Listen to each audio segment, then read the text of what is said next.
El teatro es una actividad que también se representa en un centro escolar, en un centro educativo, pero que requiere dos cualidades fundamentales. Por un lado, disciplina y por otro lado, conocimiento de la expresión artística. Llevado al terreno educativo, complementa cualquier programa educativo y además, como instrumento de la educación, tiene un sentido de perfeccionamiento muy completo. Es capaz de perfeccionar la pronunciación de los llamados actores, es capaz de buscar la relación motivando de una persona a otra ese contacto que necesitamos y que, en definitiva, aunque sea escolar, estamos promocionando y motivando cuestiones importantes como son la atención y la intuición infantil. Huellas de nuestro tiempo presenta hoy el teatro en un centro. El centro es la Compañía de María de Talavera de la Reina.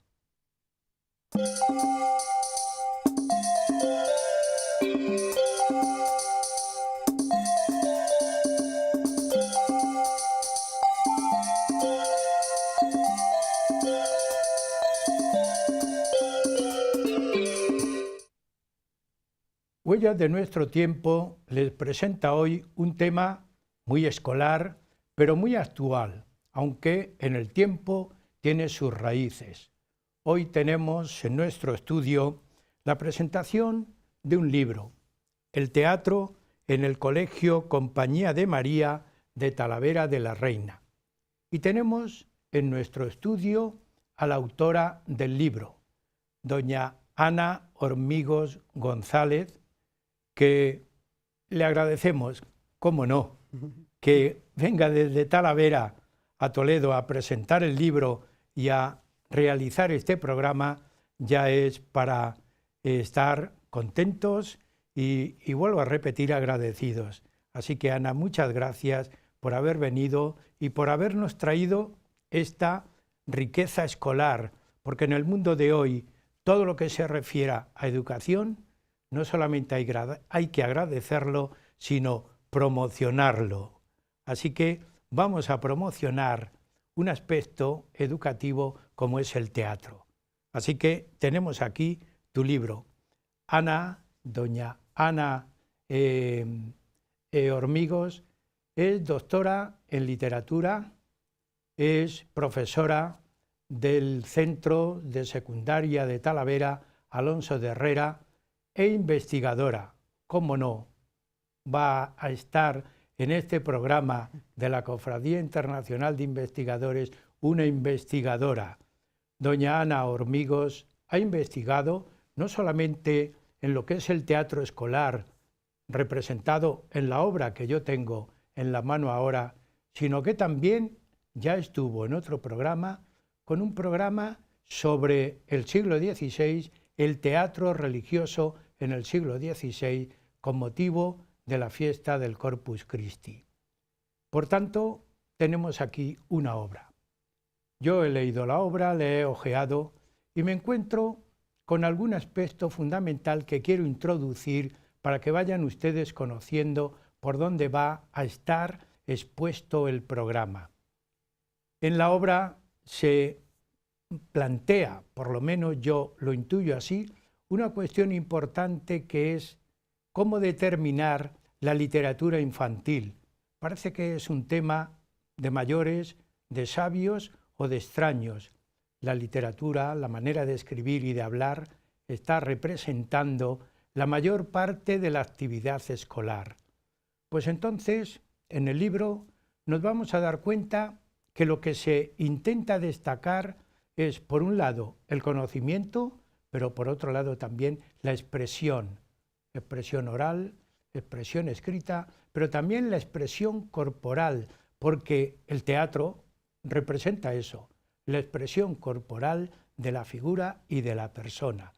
Eso en cuanto a un aspecto que no debe olvidar, y en el libro aparece todas las escenas que van a ver ustedes, están localizadas en un tiempo concreto, en un aspecto cultural de una época, porque todo va a ser seguido en una continuidad temporal de este centro. Y todo está localizado en un lugar, Talavera de la Reina, con un centro, la Compañía de María, religiosas, según el libro y según he ojeado yo en el libro, las enseñantes de María, las enseñantes religiosas de María. La Iglesia siempre ha estado presente en la educación y por ese motivo diríamos, este desarrollo del libro.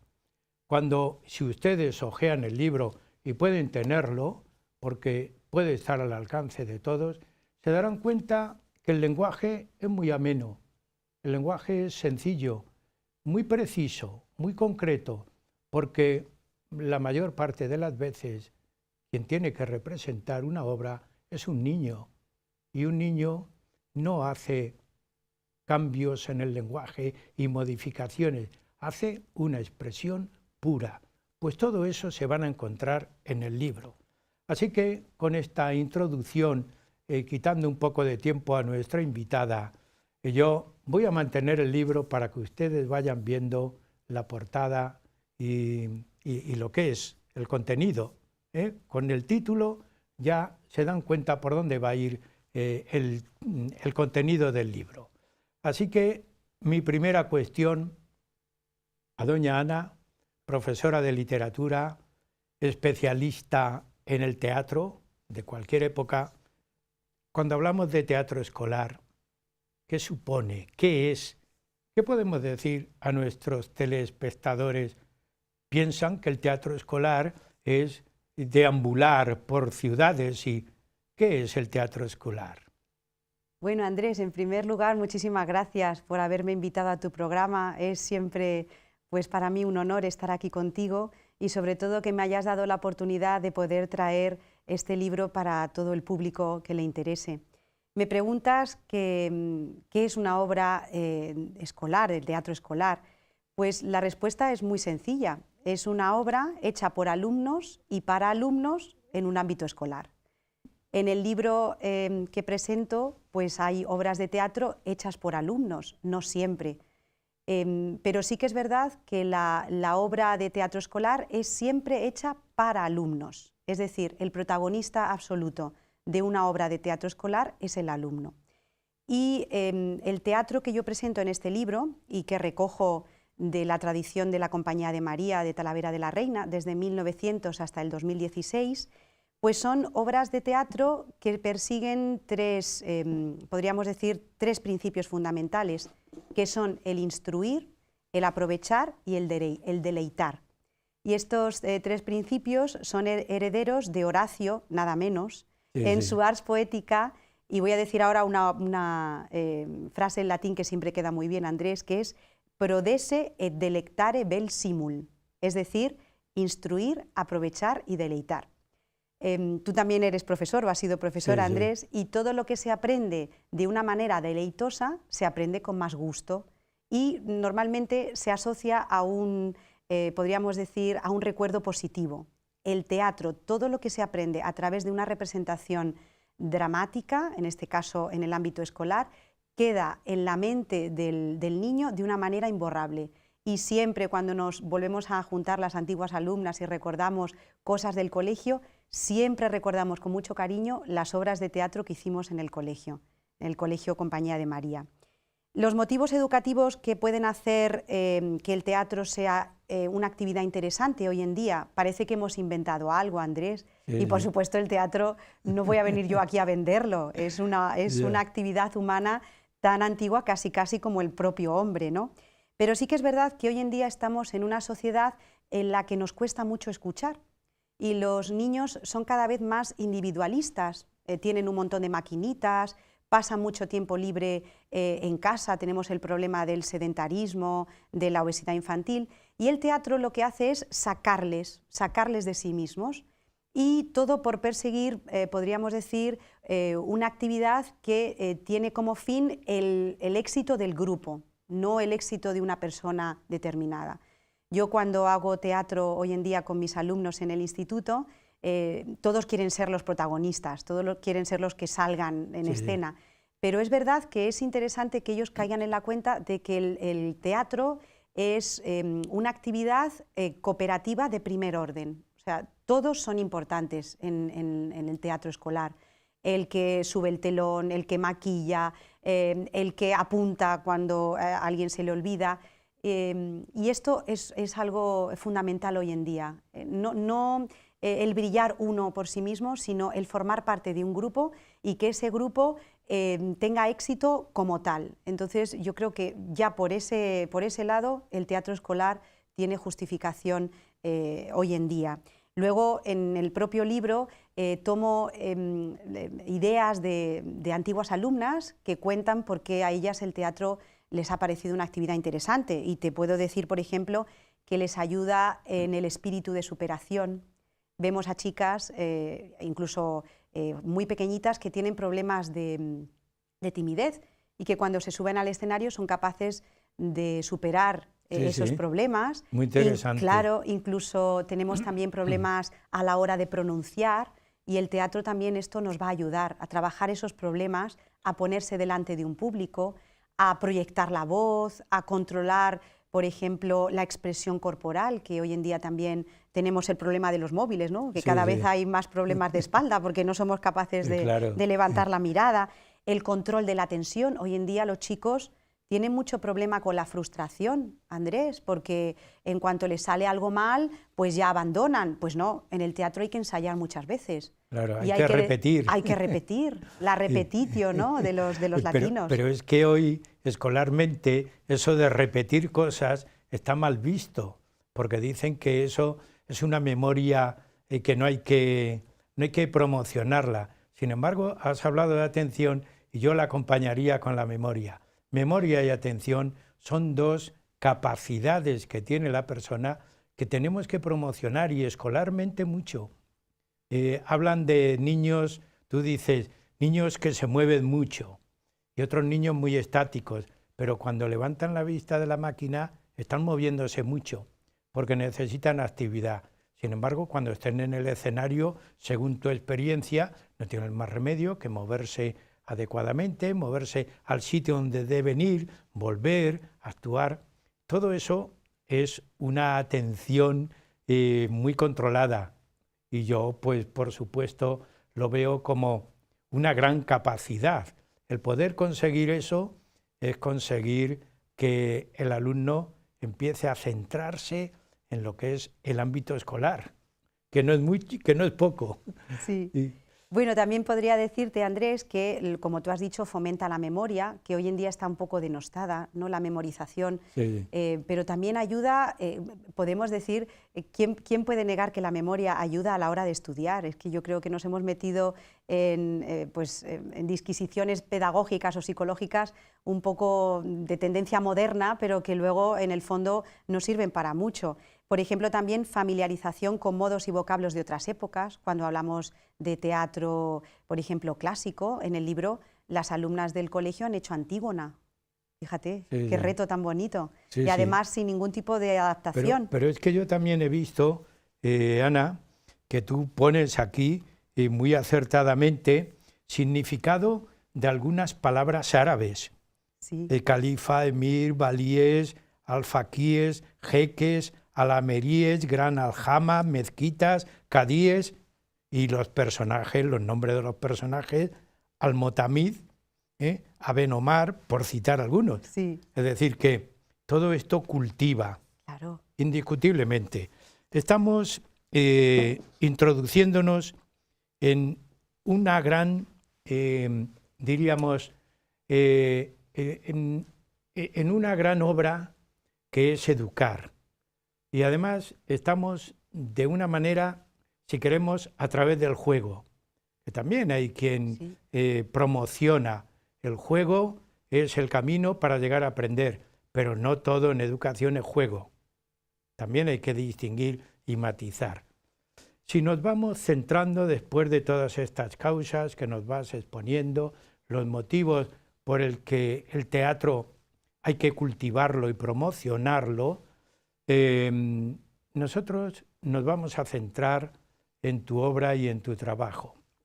El trabajo está desarrollado, expuesto en un centro que pertenece a una compañía religiosa, la Compañía de María.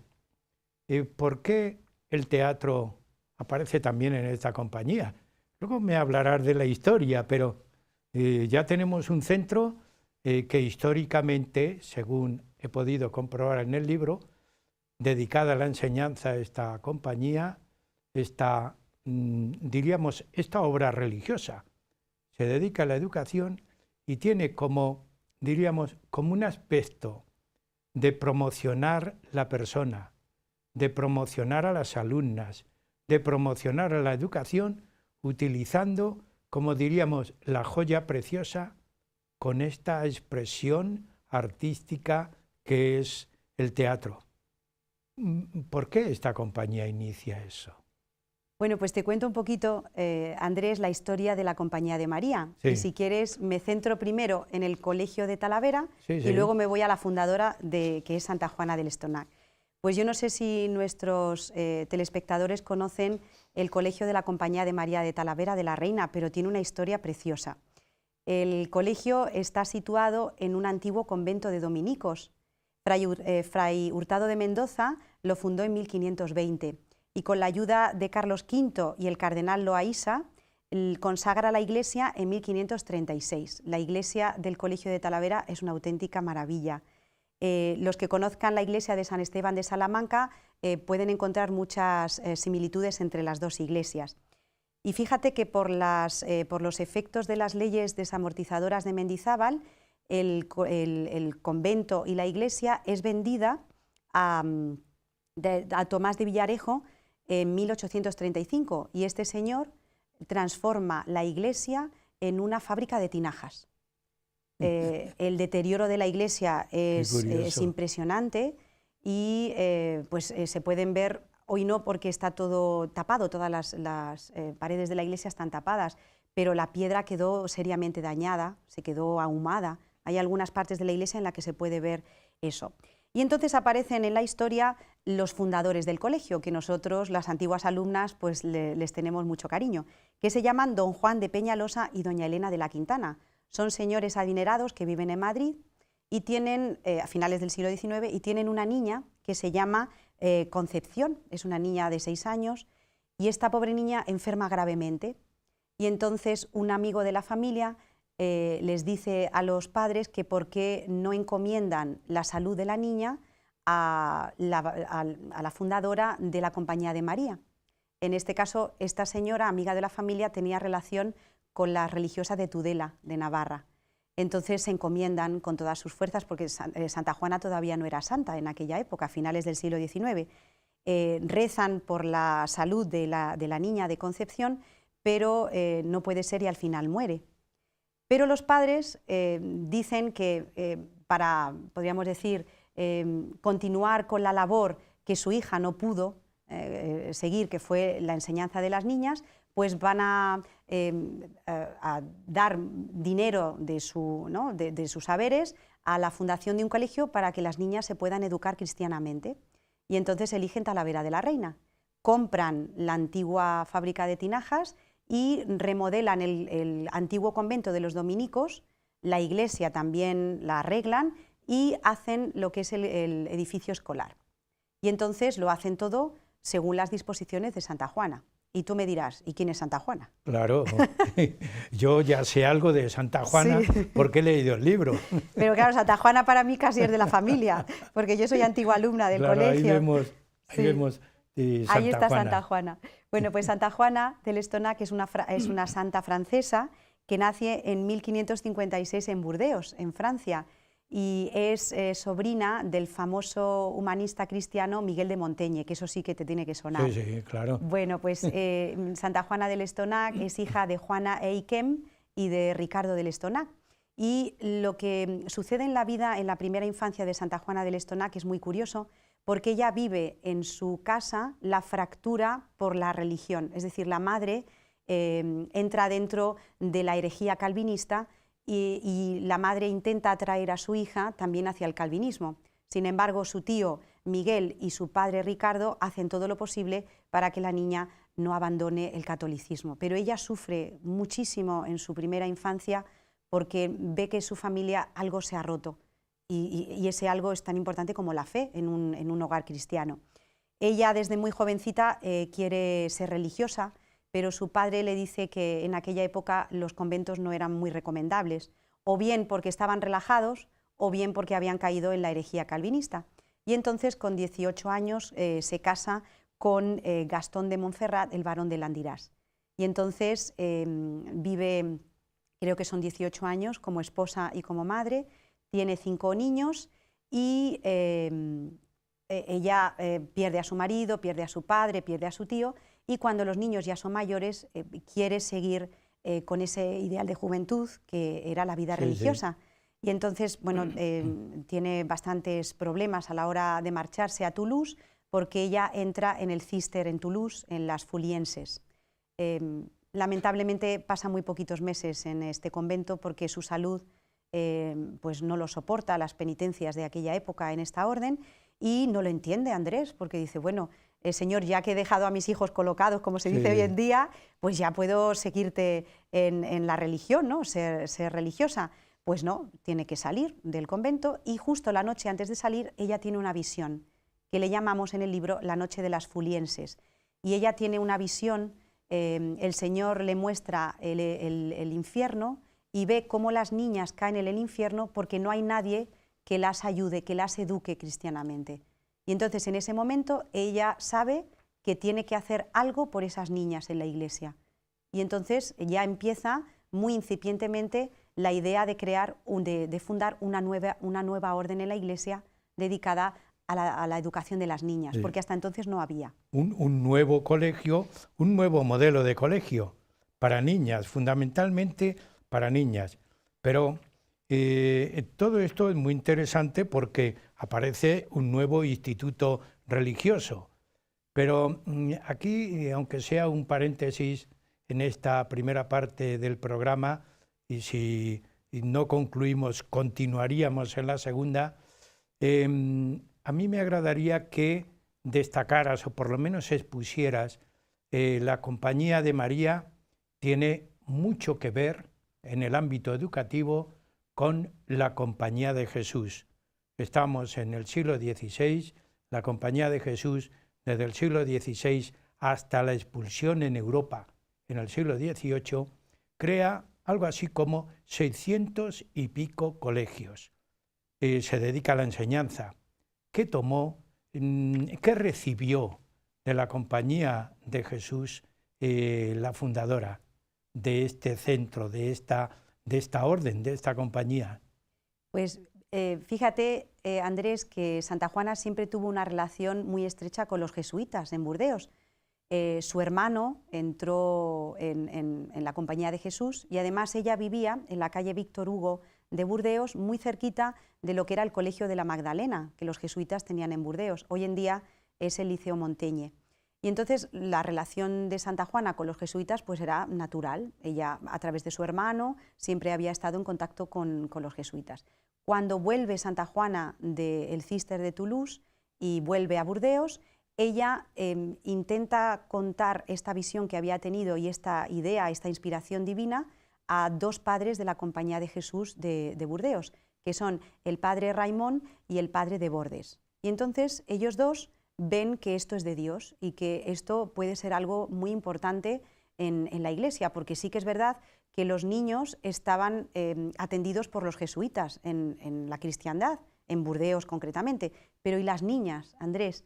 Las niñas, fíjate que Calvino y Lutero en esto habían tenido una visión muy, muy acertada. Entonces, estaban creando colegios para que las niñas se educaran pues, a través de la herejía, ¿no? De los principios de la herejía calvinista y luterana.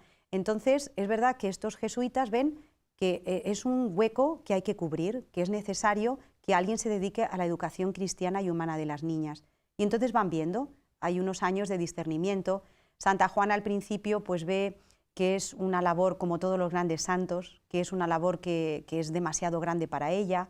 Ella no se ve como fundadora, pero los jesuitas ven claro que la mujer tiene que salvar a la mujer, es decir, que ellos se dedicaban a los niños y que en este caso las nuevas religiosas se tendrían que dedicar a las niñas, porque en aquella época pues, la educación mixta no se hacía, ¿no?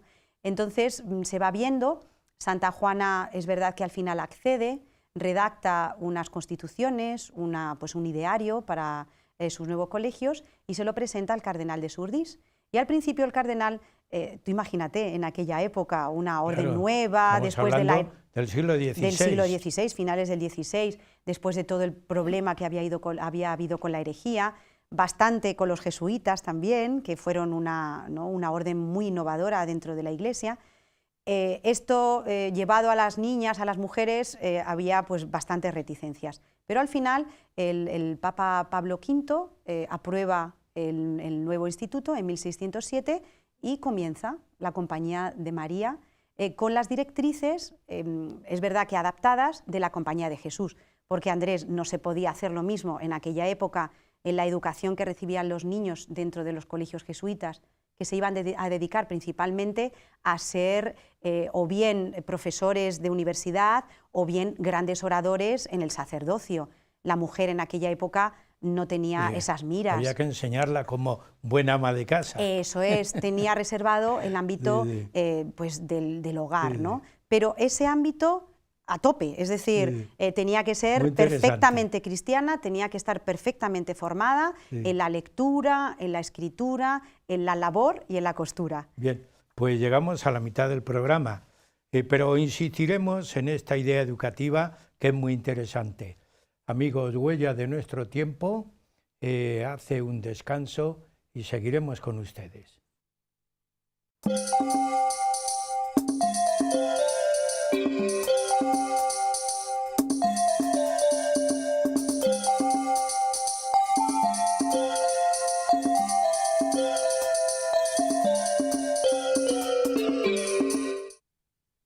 Continuamos en el programa Huellas de Nuestro Tiempo, que hoy está exponiendo un tema sobre el teatro escolar más específico. Y tenemos para ello en el estudio a doña Ana Hormigos González, que es profesora y además especialista en el teatro, no solamente escolar, sino también en el teatro en general, en el teatro religioso. Los autos sacramentales es motivo de una de sus grandes obras escritas.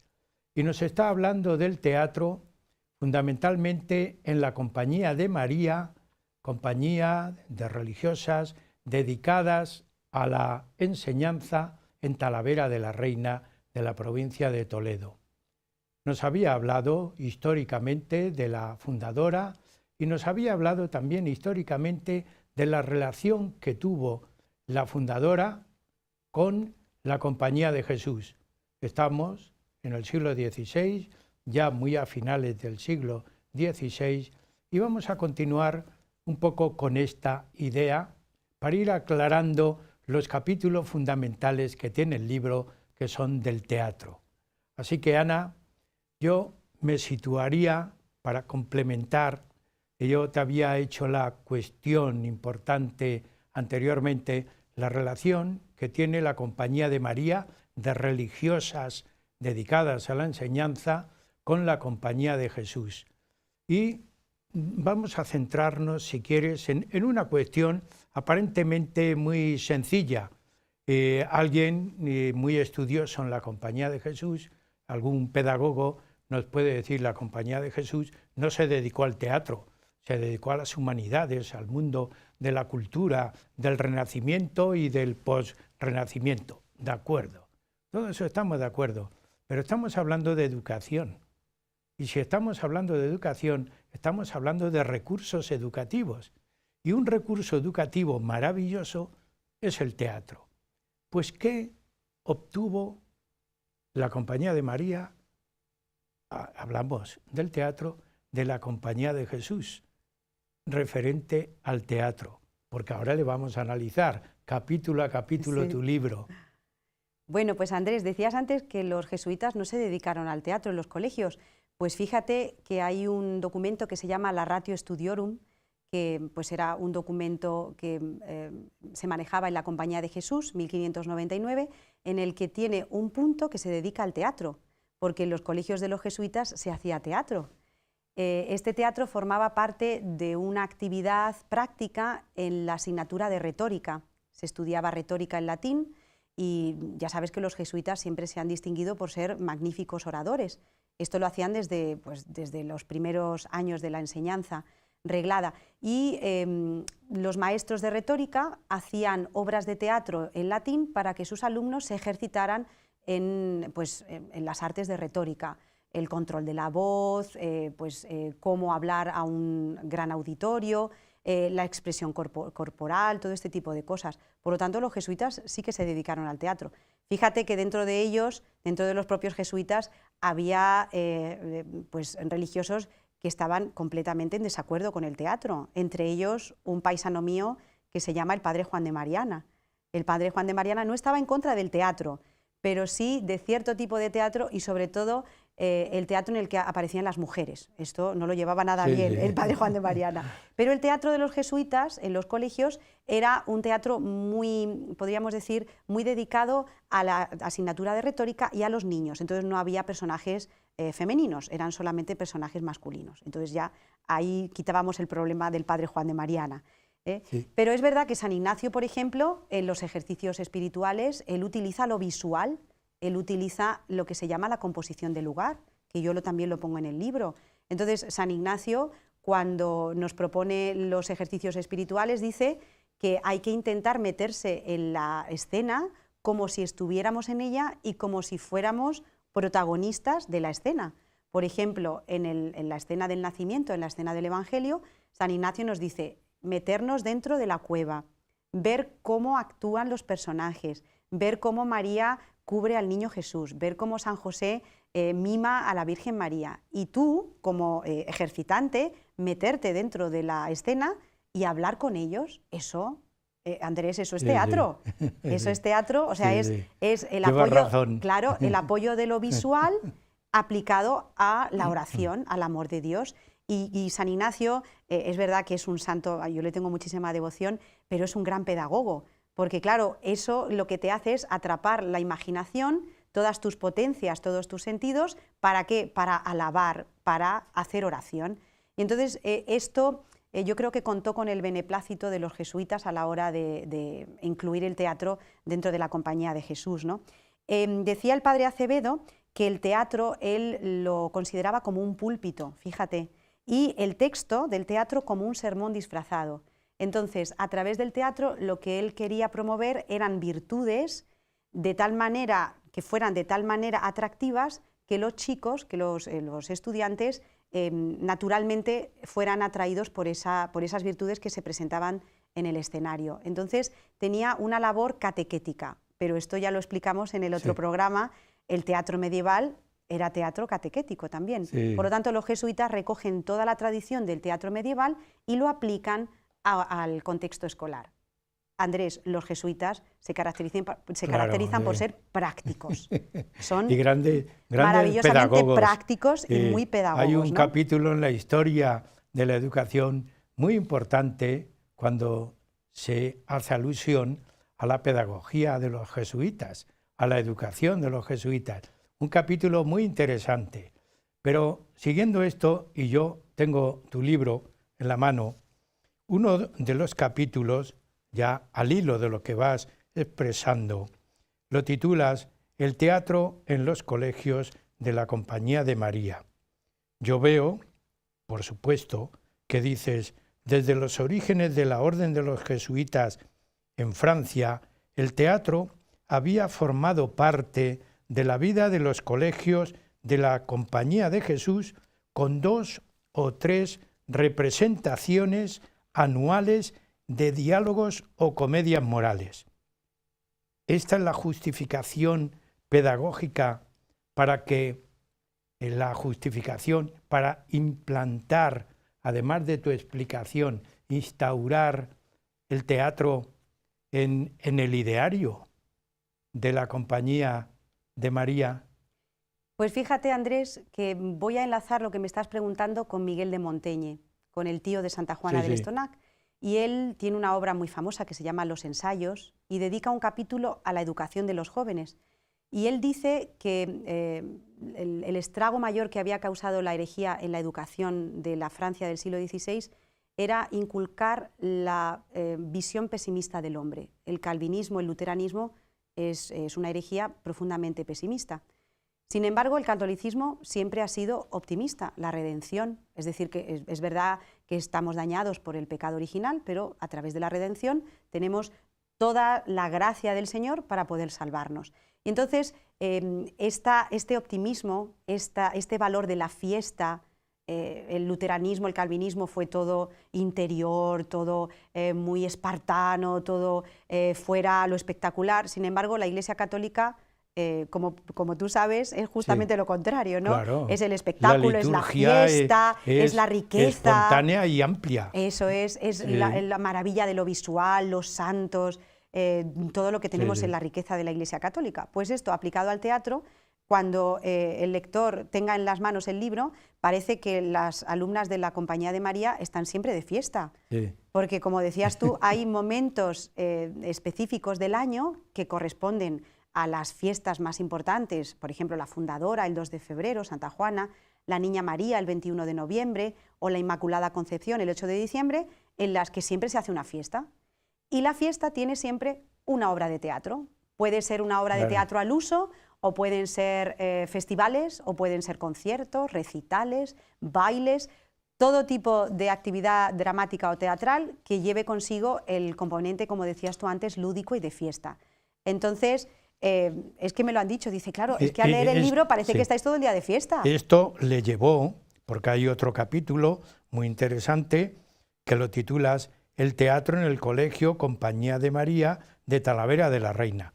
Y ahí es donde vamos a ir analizando, en esta segunda parte también del programa, en qué momentos, cuándo se hace.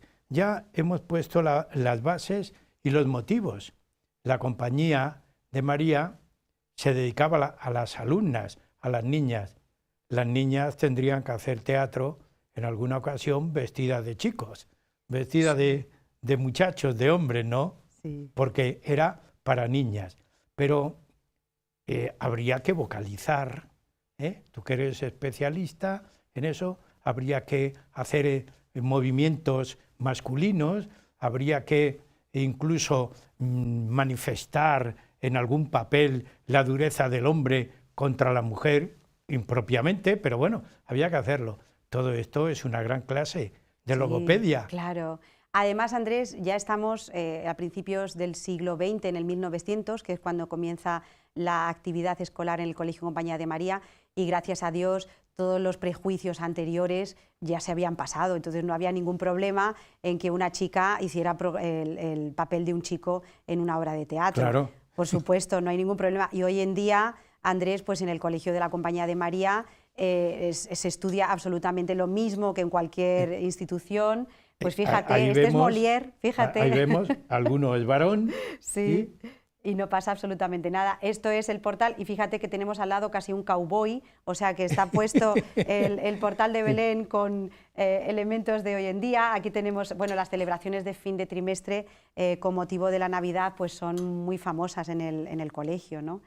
Esto es Puebla de Mujeres, también de los hermanos Arniches. Bueno, pues te contaba que, por ejemplo, al principio del siglo XX, justo cuando llega la Compañía de María Talavera, en el 1900, en el 1907 tiene lugar el tercer centenario de la aprobación de la Orden de Nuestra Señora por el Papa Pablo V en Talavera, y entonces se hace una fiesta, imagínate, 3 días de fiesta. Se invita a las familias de las alumnas, a las autoridades de Talavera, y se hacen representaciones teatrales en lo que hoy en día es el recibidor, que en aquella época se llamaba el locutorio número 1.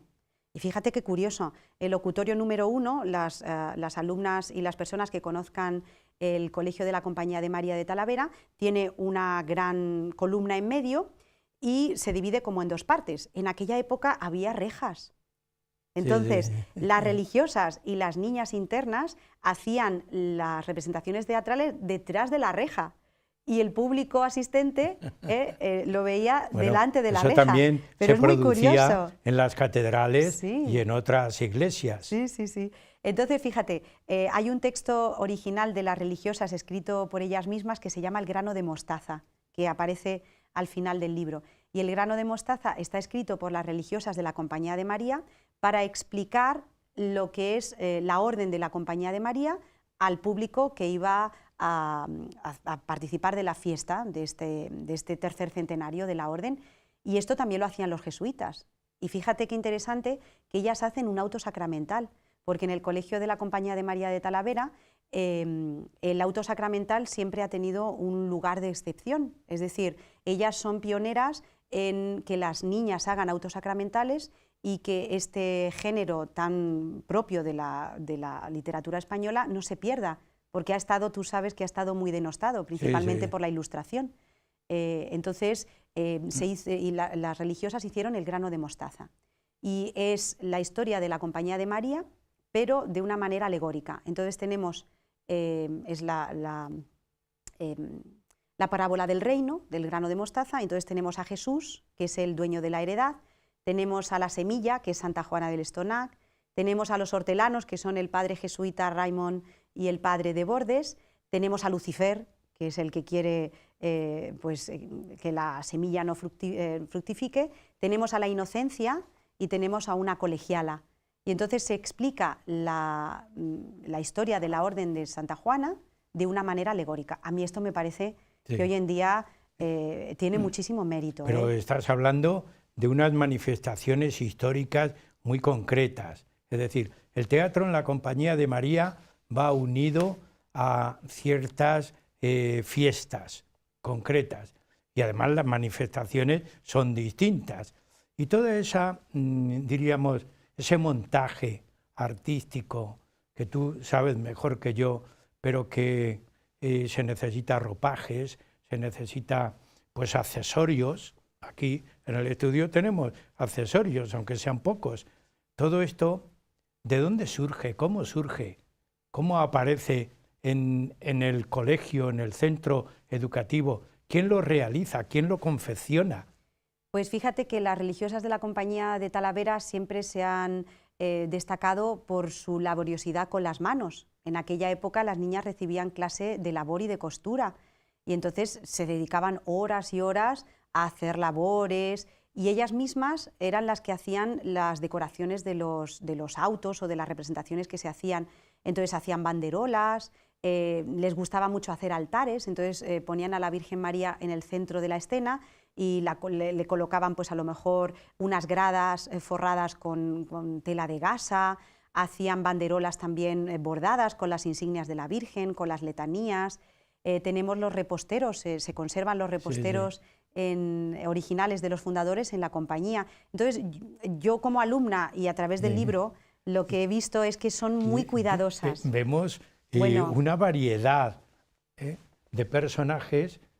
Por ese motivo yo te preguntaba, todo eso hay que elaborarlo, confeccionarlo, eso no se compra hecho. No. Hoy lo comprarían hecho, pero en aquella época yo pienso que no. Es decir, hay una manifestación histórica, hay una obra representada, pero hay también grandes momentos para educar. Fundamentalmente, ¿dónde están situados esos momentos? Yo creo, Andrés, que van cambiando a lo largo de los años, ¿no? Al principio de la andadura del Colegio de la Compañía de María eran las entregas de premios a las alumnas, entonces se hacía una fiesta muy importante, se entregaban los premios, había alguna representación teatral que no era una obra de teatro al uso, pero sí que a lo mejor se bailaba, había rondalla también, había alumnas que tocaban instrumentos. Se vestían, por ejemplo, con los trajes típicos de las distintas regiones de España, hacían a lo mejor ofrendas al Niño Jesús en Navidad. También es muy típico lo que cuento en el libro de las veladas literarias, en las que pues, se recitaban poemas, se hacían, por ejemplo, escenas de autos sacramentales. Y uno de los géneros que más se ha trabajado en el colegio también en estas primeras épocas eran las obras de corte histórico. En los apéndices del final también hay una obra recogida que se llama Zaida, que está escrita por religiosas de la Compañía de María de Talavera, nada menos que en el 1916. Lo tengo yo en la mano, sí. En ese momento. Sí. En 1516. No, en 1916. En 1916. Sí. Y es la historia de Zaida, que se casa con Alfonso VI de Toledo. Lo tengo ahora mismo. Sí. Y lo está tengo escrita, ahora mismo aquí. Sí, está escrita. También. Esta es la portada original. Sí, Fíjate, Andrés, que este libro lo encontré por casualidad en los archivos del colegio. Estaba en una caja así medio rota y digo, pero bueno, esto es una maravilla, esto es una obra original de las religiosas. Pues aquí lo tengo yo, hecho histórico de la segunda mitad del siglo XI, dividido en 3 partes por religiosas de la enseñanza del Colegio de la Compañía de María de Talavera de la Reina, año 1916. Esto es muy interesante porque es compuesto por las religiosas. Es decir, eran religiosas, bueno, a mí no me importa acompañarle con un adjetivo, educadoras, religiosas, educadoras. Yo casi les daría el sustantivo, educadoras, por encima del sentido religioso, que podía ser muy personal, pero como conjunto eran educadoras, pero auténticamente educadoras. Elabora el programa educativo, confecciona el programa educativo, busca objetivos, busca los medios, busca todos los fines. No sé, cuando hablamos hoy de leyes educativas, necesitaríamos no técnicos, sino personas que tuvieran esa capacidad de recogida educativa, y qué bien nos vendría, ¿verdad? Pues tú que eres profesora en activo hoy en ese medio, pues yo, ¿qué te voy a contar que no esté escrito aquí? Pero ¿qué te voy a preguntar? Los argumentos que yo veo vienen acompañados de algo muy interesante. Los programas, que lo pongo aquí para que lo vea la pantalla, los programas de estas representaciones. Esto es interesantísimo. En el programa no solamente hay un dibujo alusivo con un personaje alusivo, como ahí estamos viendo, que es Antígona, nada más y nada menos que Antígona. ¿Y con qué adornos le pone al personaje? ¿Qué letras tan llamativas? El reparto escénico, el equipo artístico y técnico y el escudo de la Compañía de María. El curso también. Claro, todo esto. Hay algunos de esos que son unos dibujos muy bien detallados y lo estamos viendo, continuamos viendo. Es que esto es para leerlo, releerlo y pensar. La educación no tiene un camino, tiene muchos caminos. Fíjate, Andrés, que yo creo que lo que caracteriza a las monjas de la enseñanza es el interés natural y sobrenatural que tienen en la educación de las niñas. Y claro, es una educación cristiana y es una educación humana. Entonces, claro, ellas lo hacen todo por las niñas. Es una vida entregada absolutamente.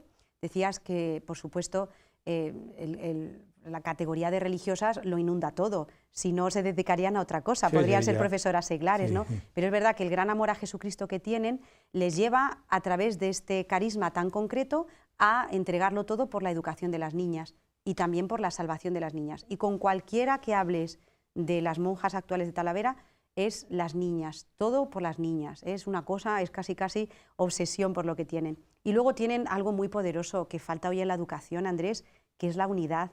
Ellas van todas a una, claro, ellas tienen... Es un grupo, es un equipo. Claro, van todas a una y todo en el colegio educa.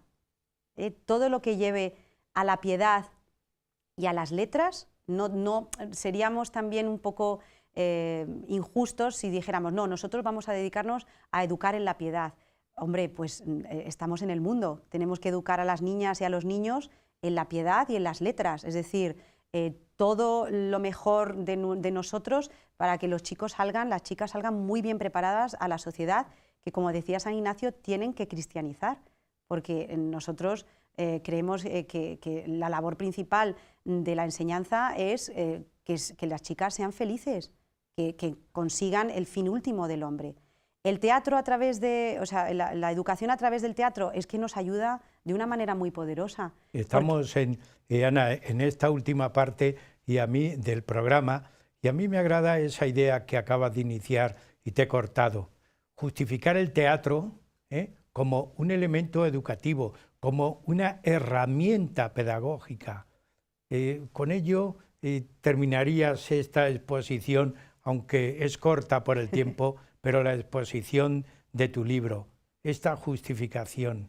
Pues yo creo que la Madre Ana Lucía, que también es una religiosa actual y tiene una obra original, y no quiero dejar de mencionarla, que se llama nada menos que El príncipe aprobado y la reina selectividad.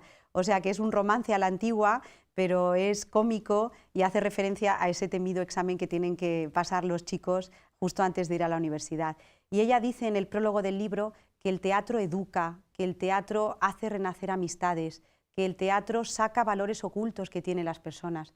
Esto tú lo habrás visto también como profesor, sí. Cuando pones a un niño encima de un escenario y te llega a sorprender, pero bueno, ¿tú de dónde has sacado esta gracia o este desparpajo o esta capacidad de emocionar, ¿no? Y esto muchas veces cuando los chicos están sentados en las clases de una manera pasiva, no lo vemos.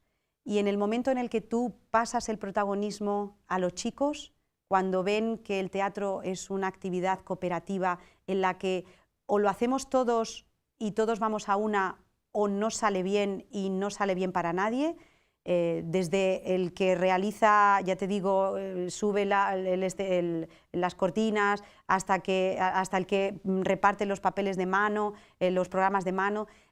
Cuando esto se llega a realizar es algo maravilloso. Y ya te digo, a lo mejor mis alumnos no recordarán cómo expliqué el presente del verbo to be, pero recordarán que hicimos, por ejemplo, en el 2016 hicimos la obra de Peter Pan en inglés. Entonces, claro, fíjate en la enseñanza de los idiomas. ¿Qué tipo de obras, Andrés? En el libro que yo presento son un tipo de obras muy determinadas y siempre que vayan de acuerdo con el ideario del colegio. Dice Jacinto Benavente, y también lo cito en el libro, que el teatro para niños tiene que ser un teatro que anime, un teatro que eleve los espíritus, ¿no? Por supuesto, se puede leer y se debe leer de todo, y con cierta edad se debe ver de todo. Pero cuando estamos hablando de los niños, mi idea es que hay que preservarles, hay que mostrarles virtudes, hay que mostrarles buenos modelos a seguir. Y esto en el teatro se hace de una manera muy atractiva. Al que le encante leer, Andrés, leerá un libro y lo sacará, pero al que no le guste leer, ¿qué hacemos con él? Pues a lo mejor mostrárselo de manera viva y que se mueve en un escenario y que se ríe y que es capaz de emocionarse, pues a lo mejor también le atrae. Es la escenificación, que no consiste en tener un gran teatro, se puede hacer en la clase, Totalmente. En cualquier lugar, en un hall, en una entrada, se puede hacer una representación y con eso se queda. Yo antes dije que al principio que era, en el libro, yo había intuido, era una forma de exponer la literatura infantil aparentemente olvidada, pero hemos demostrado que no está olvidada, sino que la literatura se puede conocer de muchas formas, de muchas maneras, por muchos caminos. Muchos recursos educativos están expuestos aquí. Llegamos al final del programa. Yo, por supuesto, quiero agradecerte y agradecer a tu libro también, no solamente porque ha sido el protagonista de este programa, sino también que nos ha dado pie y motivo para hablar de un tema educativo que estamos tan falto de ello. Y animar a nuestros invitados, el que tenga oportunidad de comprar el libro, no solamente por curiosidad, sino por un hecho educativo importante, que lo adquiera. Lo puede adquirir por muchos caminos, y si no, que vea el programa, que repita el programa y que capte todas las ideas que nuestra invitada, doña Ana Hormigos, nos ha expuesto. Así que, Ana, Muchas gracias y a continuar investigando por ese camino que es muy atractivo. Así que hasta el próximo programa. Gracias, Andrés. Y también a ustedes, amigos, siempre les digo lo mismo. Yo quiero estar con ustedes en su casa cada jueves. No nos olviden. Muchas gracias.